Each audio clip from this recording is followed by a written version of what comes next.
అట్లా అంటే మీ ఫ్రెండ్స్ గాని అట్లా ఏమన్నా అలర్ట్ వచ్చి ఆహ్, ఆహ్, ఇది పెట్టుకోవడం వల్ల ఎలర్ట్ అంటే మీకు ఎగ్జాంపుల్ ఇస్తాను. అది అథెంటికేటో కాదో తెలీదు. వన్ ఆఫ్ మై ఫ్రెండ్ ఒక పొలిటీషియన్ ఉన్నారు. అతనికి ఇది ఎలర్ట్ చేయడం వల్ల అతను పోయి పల్స్ పడిపోతుంది. అది యాంజియోగ్రామ్ చేస్తే హార్ట్‌లో స్టంట్ ఏసినారు. హైదరాబాద్‌లో. హైదరాబాద్. ఓహో! పొలిటీషియన్ ఫ్రెండ్ అతనికి ఏసినారు. ఇంకా ఇట్లాంటివి చెప్పినప్పుడు మళ్ళా అవును ఏమో పైసలు పోతే పోనీ అనిపిస్తది. కాకపోతే కాస్ట్ అనిపిస్తది కొంచెం.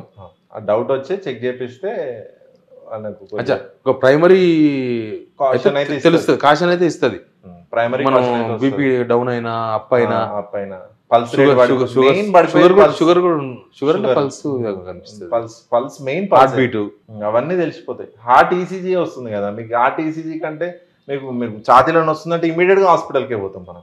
హాస్పిటల్ ఇమీడియట్ గా తీసేది ఈసీజీ. ఇప్పుడు గ్యాస్ అని చెప్పి చాలా మంది పోరు. అవును అవును గ్యాస్ అని చెప్పి అట్లే ఉంటే అది ముదిరిపోతుంది 3 గంటలలో. ఇది ఉంటే అది గ్యాస్ నార్మల్ అనేది ఈసీజీ తీసుకుంటాం కదా, హార్ట్ ఈసీజీ తీసుకుంటే తెలిసిపోతుంది. గ్యాస్ నొప్పి గుండె నొప్పి అనేది తెలుసుకోవచ్చు. దీనివల్ల తెలుసుకోవచ్చు. బీపీ షుగర్ అది బాగానే ఉన్నది.